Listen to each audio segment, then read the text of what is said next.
Hello students, my name is Pragati Misra. In our previous video, we were discussing about the methods to solve such type of differential equation, that is the differential equation of first order but not of first degree. Today we will continue that method. In our previous video, we have discussed about the method solvable for y.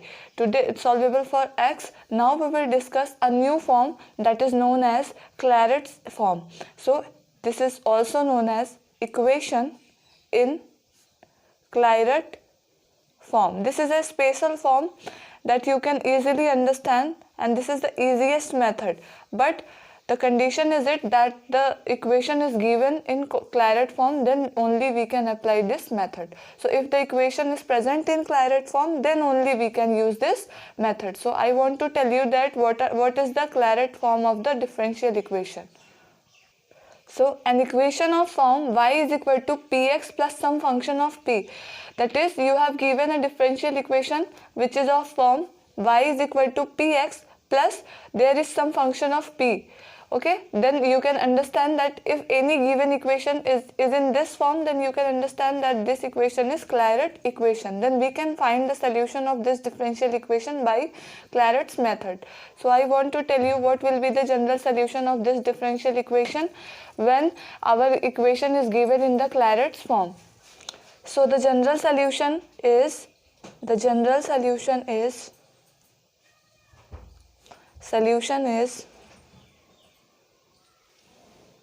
we just put p is equal to c, and thus the equation as it is becomes the solution, general solution of this differential equation. Just you have to put p is equal to c only. So the general solution in this case is y is equal to cx plus this function of p becomes function of c, where c is some arbitrary constant. So this solution is obtained by only putting p is equal to c. So we can write that by putting p is equal to c, where p is dy by dx, we know that we get the general solution.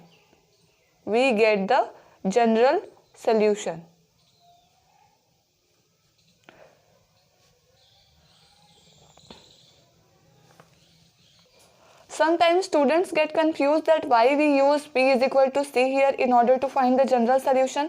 So I want to tell you that if we solve this equation, then we get p is equal to c, and I will show you today in this video that how we can write p is equal to c in order to find the general solution of this type of differential equation. So I am going to solve it, that how we can get the value of p as c.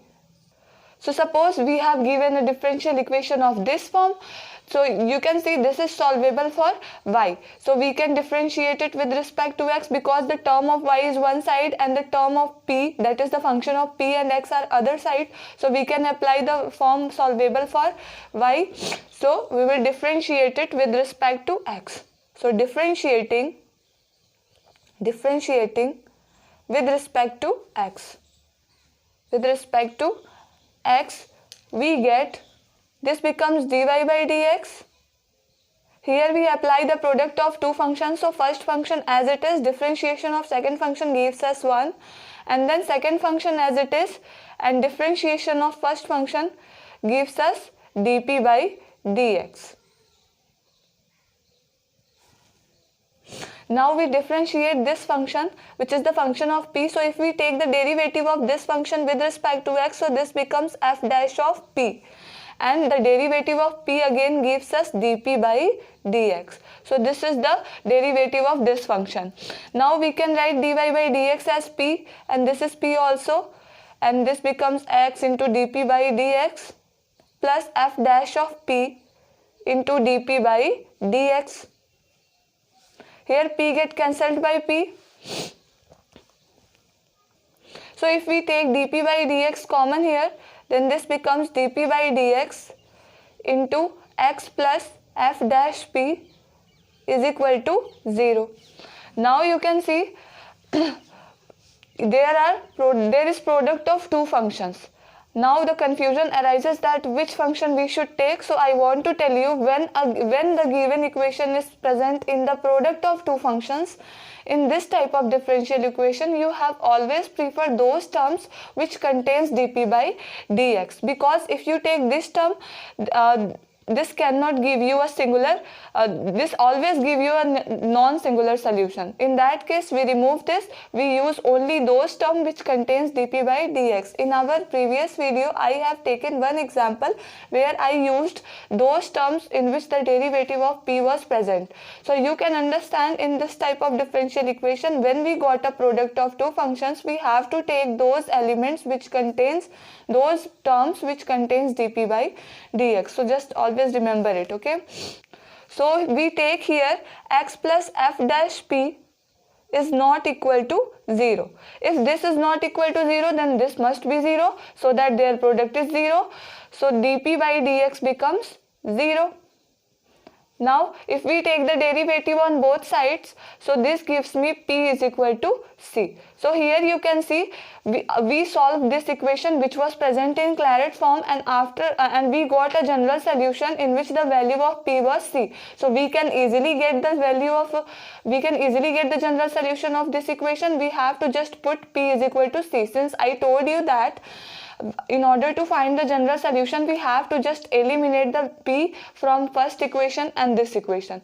So if we eliminate p from these two equations, so the general solution is, I am writing is g dot s. The general solution is y is equal to cx plus f of c. So in this way, we can find the general solution of such type of differential equation. I hope you understand. Now I will take some examples to show how to apply this method on any question. So these are the two examples that I have taken. Firstly, we will put dy by dx is equal to p, since we know that. So if we put, then this takes the form y is equal to px plus e raised to power p, because dy by dx is equal to p.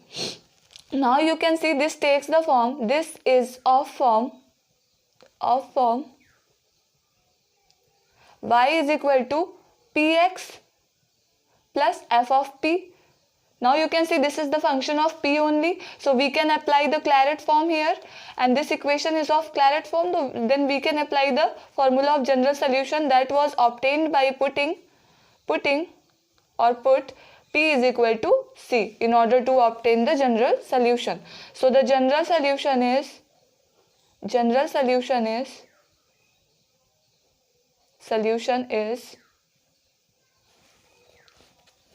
y is equal to cx plus e raised to power c. This is the required general solution of this differential equation. Sometimes the students get confused after seeing the differential equation, and then they try to solve by solvable for y, and that method is a little longer than this. If you solve it and then see that it is present in Claret form, then you should apply this method. This method is more easier than those methods. So I recommend that you should use this method if the equation is present in Claret form. Now we will try to solve this equation.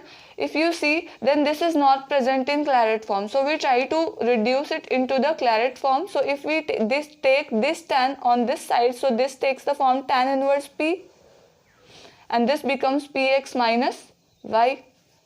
If we take y at this side and tan inverse p at this side, so this takes the form y is equal to px minus tan inverse p. So if now you just compare, now this equation got reduced into the Claret form. So this equation is of form y is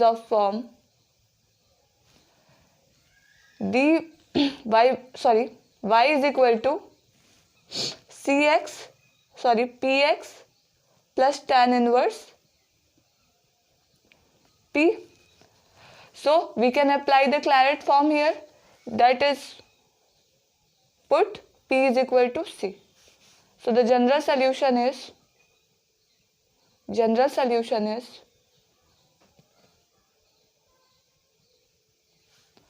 y is equal to cx plus tan inverse c.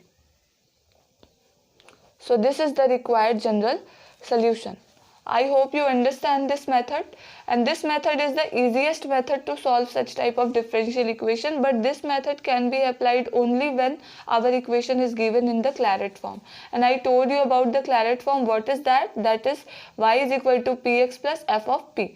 If equation is given in this form, then you have no need to apply any method. Just put p is equal to c, then you can easily get the general solution of this differential equation. I hope you like this video. If you are liking my content, please subscribe my channel. Thank you.